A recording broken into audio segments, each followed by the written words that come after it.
Hello everybody, did this make it better? And today we're doing What If Deku Was a Swordsman Part 3. Last time we left off, it was pretty much where everybody was leaving and Zuko was going to his house. A week has passed and as he gets his mail and learned that he's actually going to UA, Class 1A. And he's so excited he actually sent a few letters sending it to his home, mountains. About 3 days pass and he get some papers back on other things. Pretty much his parents being very proud of him, and the head mistress also being very proud of him. But Zuko also put something else in there because he was given a lot of questions about his lifestyle, and he asked for his father to bring him a special dagger. The reason for this is because he thinks Zuko is thinking is since he's going to be going to school and does not want to be asked about his swords, he decided to bring out his first ever made sword. Well, it's kind of like a dagger, but I think it's technically called a short sword. It's going to be about as long as his forearm, which is about 14 inches. So I'm going to have his handle be 4 inches, and 10 inches of it will be the blade. And he'd be able to hide it on his leg. So no one asks about it because they don't see it. But when he pull it out on any point of danger, he pull it out just for protection since he does not have a quirk and this is his only form of protection. And he still has that on his permit that he is able to hold this very weapon. And after that, on the letters, they're just trying to tell him how he wants his hero costume to be. And Zuko's reading this down and writing it down and decide on a perfect one. And you guys will hear about it in the next few 30 minutes, I guess. Sorry. The whole week, another week has passed, and Zuko's getting packed up and getting ready, putting his sword up a color blade. And this blade will be the same style as the Warhog, um, the swords. As you might know, his swords are well long, but also have those messed up pattern that technically look like it's broken, but that's where he put it on. It looks alike, and it's always gonna be black. No other color. It was just be black. Now he's going to school and he's getting a little lost, but he finally found it. This will be um,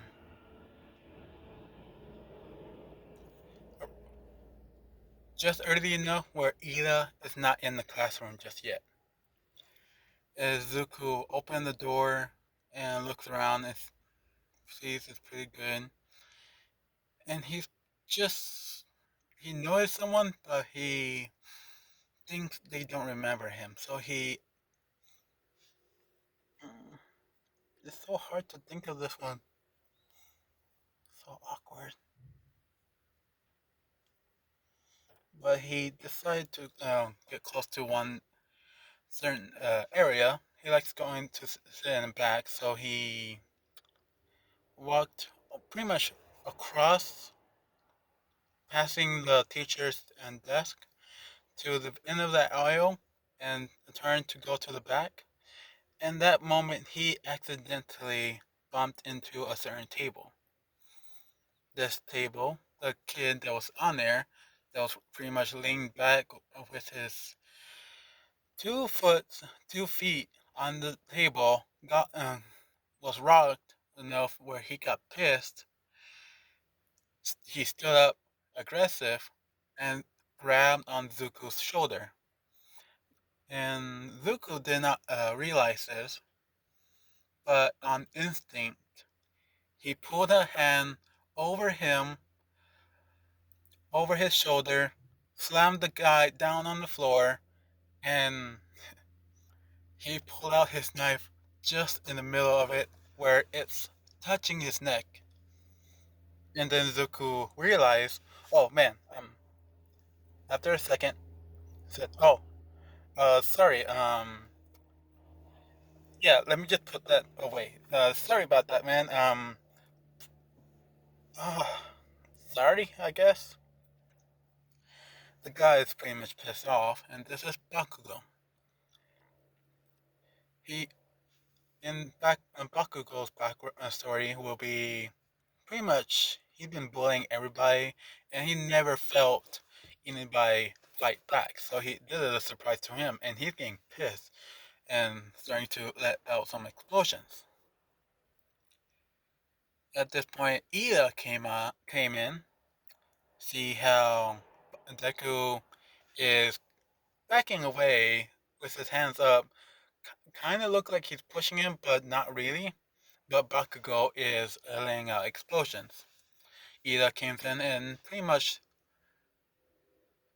tell Bakugo and the other student not to fight at all. Bakugo and Deku for not fighting at all. This is first class, first day.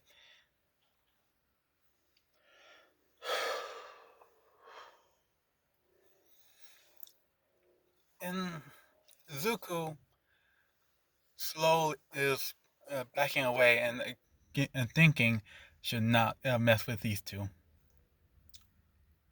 because last time he almost messed up a few arms. Let's go with that. As he's getting closer, that scene ended. He gets closer to the back where he sees someone that's already sitting there, so he decides to sit next to them.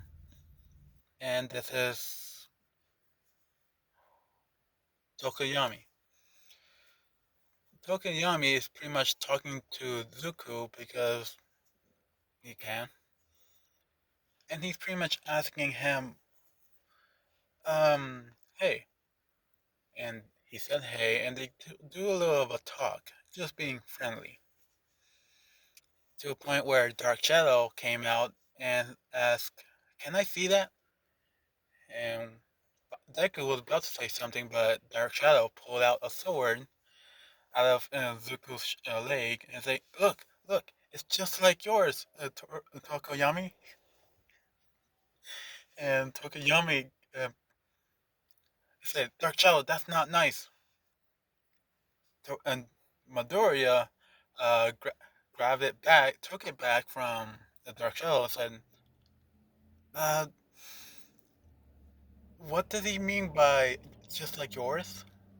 Do you also know how to play, um, use swords? Tokoyami said, no, actually, I bought a katana, well, just for fun. That's all him saying it. And sorry about my quirk, it's usually on its own. Zuko said, oh, okay. But your sword, is it any sharp or is it just for show? And Tokoyami said, oh no, it's just for show. It's not all that sharp. And he kind of looks more at Zuko's weapon. And Zuko said, what, you want to hold it? It's technically heavy, but I don't think it'll be too heavy for you. Mm, here. And he just like handed to Tokoyami. Tokoyami picked it up and said, whoa, a lot heavier than I thought. Zuko said, yeah, usually when something's heavy, it's meant for killing. But it's that's not its only uses. It can be meant for a lot more things. Tokoyami said, is it right by, and Deku said, yeah, be careful with it. It's very sharp. How about we just do it back here, and just turn around. So and Tokoyami pretty much raised it up to the very top of his head and sliced down, and it feels like nothing. He cut through nothing. And Zuko said, "How did it feel?" He's, Tokoyami is just explaining how it felt, which felt so cool. And Zuko kind of said, "Yeah, thank you, I guess." Tokoyami said, "Yeah, no problem. Where did you get this sword from? I've never seen this style before." Oh, and Zuko pretty much said, "Oh, well, I made it. This technically actually is my first blade I ever made." Tokoyami said, "Really?" And he's looking at it. It looks like a professional has done it before. It looks so sharp. No, and he's like putting in more compliments into the sword, and Zuko's just being real, very embarrassed that someone is complimenting his sword, something he worked on for his first sword, which should be like the most worst one out of all of his other creations. And well, Dory said, "Okay, okay, that's enough. I'm very grateful, but can you please stop?" So Yami said, yeah, sure, dude." With all this conversation, Mojiro overheard um, Midoriya saying he made that sword. So he decided to turn around and ask them. At this point, Mojiro will be in the middle of the class, not in the front. And he turned around and asked them, "Can I see that sword too?" And Zuko said, sure." And Tokiyami gave it back to Zuko. Zuko gave it back and gave it to Ojiro, and he's messing with the sword too. So this is gonna be his friend group. Tokoyami and Ojiro will be his friend group.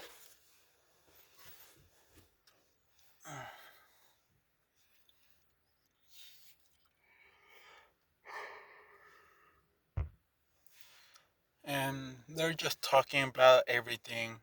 During that, Zuko was the one who made it, and it took him about 3 months to make the very sword. They're asking about that, and Zuko just told them not to worry about it. And Zuko looked at his watch, no, the clock on the wall, and tell them to sit down and settle down. I think the teacher's coming in. But a few seconds after that, a girl with brown hair walked in and walked up to Zuko and said, "Hey, thank you for saving me from the zero pointer. It was very appreciated." And she's kind of like rubbing her back of her head. It's kind of like scratching. Zuko said, "Oh, no problem. I'm sorry, I didn't get your name." She said, "Oh, my name is Oraka. Ochako Oraka." Zuko said, "Ah," and he reached out his hand, giving a handshake, and said, "Oh, my name is Zuko Midoriya. Nice to meet you." And no problem. It was more of is what a hero should do. She kind of like blushes, and shakes his hand, and went to a empty seat. Since she was in the classroom, she didn't get very shocked when a teacher flopped right behind her in his sleeping bag. Now, Izawa, everybody is in their class, and Izawa came up telling everybody to shut the heck up and tell them to go outside. It's gonna be a test. Some of them are complaining. Ida and Uraka and a few others are complaining. How about what's going? What about the What? Oh, forgot what it's called. But meeting for all the other New Years. Aizawa pretty much tell them that this is UA. He can do whatever he wants with his class. So get shut up and put on this uniform and meet me outside. So they pretty much do. They are all leaving. Zuko and all the guys, all the girls on their side, and they're getting changed. Zuko, when he's taking off his shirt, it shows some scars, some deep wounds, but they're all healed now. And Kirishima actually came by and said, "Dude, what happened to you? What kind of training have you been through?" And Zuko said, "Oh, nothing actually. This is all because my I'm very bad at a certain training regimen that my master taught me." And Kirishima said, "Really? Are you okay, dude? It seems like it's painful." Zuko said, "Oh no, they're all healed. They're just, well, they won't cover up. So they're gonna stay like this forever. But it's all cool. I'm okay with how he trained me. I'm so much stronger than you will ever imagine." Kirishima said, "Oh really? You wanna fight for it?" And he's kind of like smiling.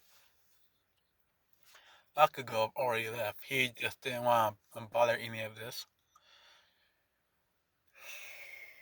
And Todoroki in the background thinking, maybe his family or his father abused him like he did, like his did.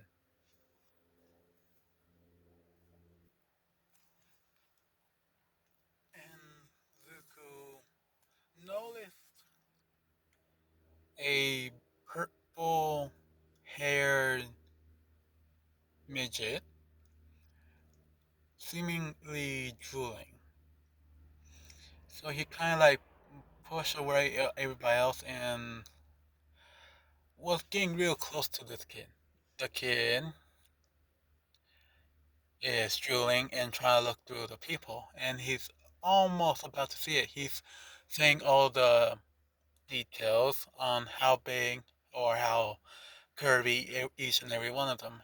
And Zuko said pretty much did a one punch on his head, going straight down to the floor, almost knocking out Manila. But Zuko said, "So,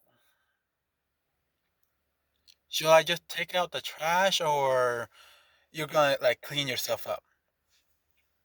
The guys saw this, don't know what to say, so they ignore it, pretty much. Manila is complaining that why did you do that? I was about to look at, and Zuko punched him again and said, "The girls, yeah, not very hero-like, if you ask me." And he sees this, and he was about to try to cover it up, but he doesn't have anything. And he looks around and says, "You with tape for arms?" And he said, "Sarah. Oh, Sarah. Can you like make a roll and stuff it through that very hole?" He said, yeah, sure, man." And he does. The girl on the other side tells this what has happened on the boy's side. A few of them pretty much are saying thank you, and they leave. Zuko and everybody else, they also leave. And they're lining up on the front. As I would see Manila have a few bruises on his head, but it seems like it's a part of his quirk, so he doesn't question it.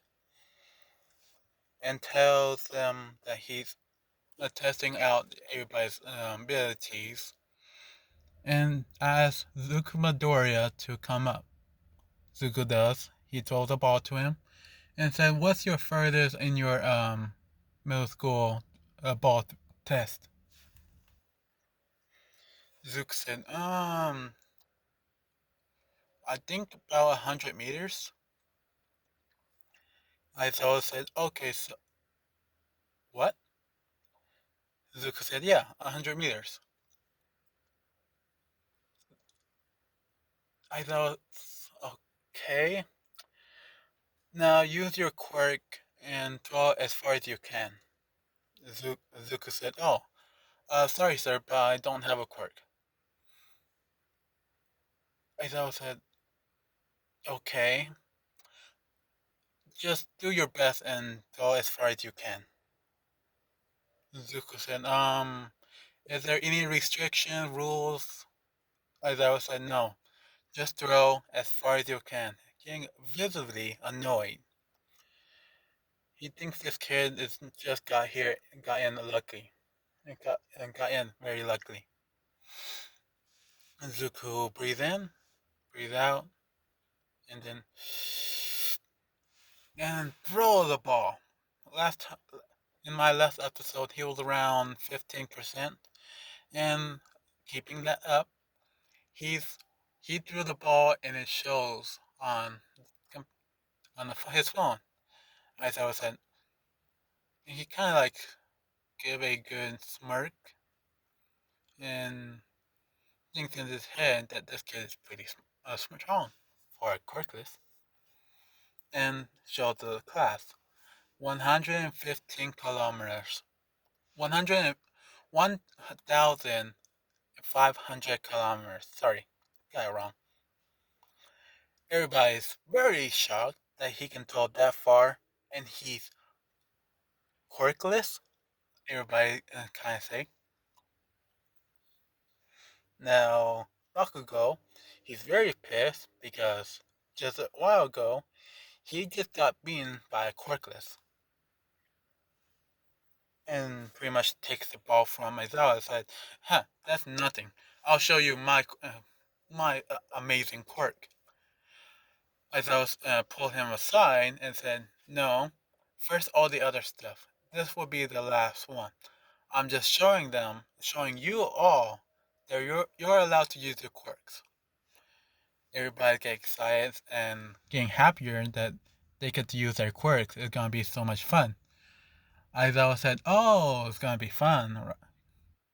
I guess the last person to the last person of all of this that done all of this will be expelled immediately from my class.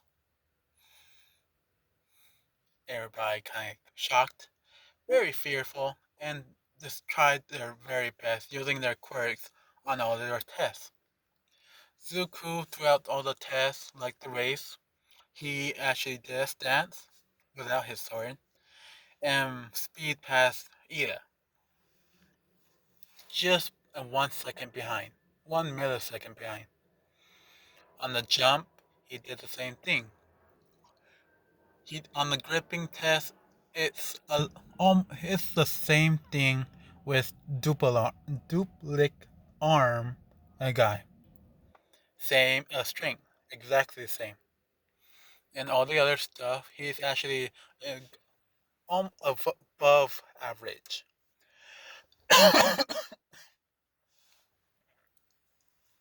Everybody seemed very tired and getting ready for the last one, the ball throw. Everybody's doing their best, and they already know about Deku's.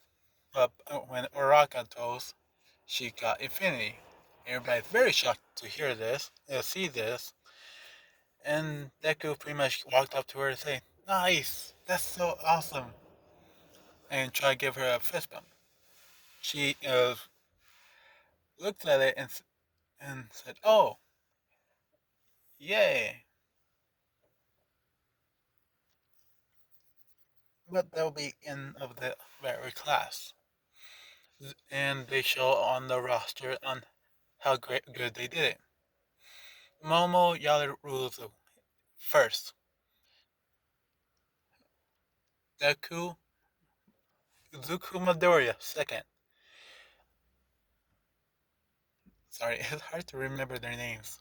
Todoroki third, and everybody else, and Bakugo Katsuki fourth, and then everybody else down. Bakugo very pissed that he got beaten by four other people, and one of them is a quirkless.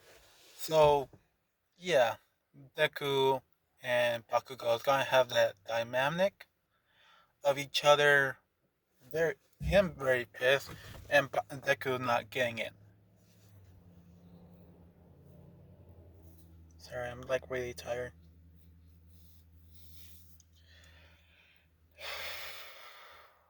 Hmm. A few. I want to do a love scene, but I don't have anybody in particular. I'm gonna make this work. And everybody's pretty much leaving. And it'll be end of the day, everybody's leaving for their homes. Zuko, when he putting away his stuff and talking with Tokiyami and Ojiro, he put on his outside shoes and put on his jacket, his black, green and yellow. Yeah, that one. Green and yellow jacket, the one for that night. And he's walking out, getting almost leaving. He's about 50 feet away from the entrance door. And he hear, "Hey, is that you?" Zuko turning around and said, "Are you talking to me?" And he gets, and it's Momo Yodaruzu, and said, "So it is you. I wondered this whole time if it was you or not." Zuko said, "Um, yeah. Sorry for not saying anything. I just figure you might have not seen my face." And Tokuyami, Ojiro, is getting what's going on, and pat his shoulder and said, "Well, I'll see you tomorrow." Zuko said, "Yeah, yeah, see ya, guys." And turned back and said, "So, I guess you're welcome and have a nice day." He's turning around and said, and Momo said, wait, your name was Zuko Midori, right?" He said, "Yeah." "Yours is Momo Yazaruzu." She asked, never mind. And she walks away. And she kind of runs back to her limousine, gets in, and the driver drives off. Zuko standing right there, confused, and thinks of something, but he doesn't know if it's true or not. But he let it go off and leave. The next day comes, everybody is getting into their friend groups. Izuku, when he walks in, see how Bakugo is staring at him very intently, but Izuku ignored it. This time go another way to go to the back of the class, and he starts talking to Tokuyami and Ojiro. And he gives a little glance to a certain girl, and she looked back, see that he's looking at her. She kind of blushes and turns away. Zuko just thinks, no, it can't be. It won't. Maybe. But he doesn't know yet. I was thinking of stopping it right now, but I really want to do the fight, so I'm gonna get into it. This the classes was going normally, and everything was pretty same thing in canon. Aizawa pretty much told him that there'll be a special teacher coming in for your hero class. And right at this point, All Might came in saying, I'm walking in like a normal human, a normal person, like a true human. I don't know what he says, I forget. Dang, I'm getting tired. Everybody's getting very excited, and that is All Might. Zuko doesn't get the hype of it, but he just sit back and just watch everybody get excited. Tokoyami sees Deku not doing anything, not very excited or saying anything, and so he try act cool after all that spazzing of seeing a famous person, and he try act cool, but he fidget a bit and said, "Oh yeah, yeah, yeah, it's All Might. Cool, cool, cool, cool, cool, cool." But All Might said, "Now we're gonna be doing a special training, and with this training, we need outfits." And he pressed a button and said, for your hero career. Everybody's putting on their hero costume, and they're meeting up with All Might. Everybody comes out. It's all the same thing to everybody. But when Deku come out, he comes out with a Komodo that looks black and green, green and yellow. Sorry, keep forgetting about that. Green. I must be tired and I can't think straight, but I had to get into it. Green and yellow, and two swords, one on the right and one on the left. And Uraka is trying to get close to him, but he seems very distant. And she's just saying, "Wow, Zuku Midoriya, it looks so cool on you." And she complains about how her costume is too tight. Zuko gave a glance and said, "Not that tight. It could be worse." And he's kind of like looking away. She kind of blushes. He's not blushing, he just noticed a few details that shouldn't be there. Tokiyami is looking and saying, "Whoa, you have two swords? Those are serious. Can I see them?" Um, Zuko said, sure. Um, here."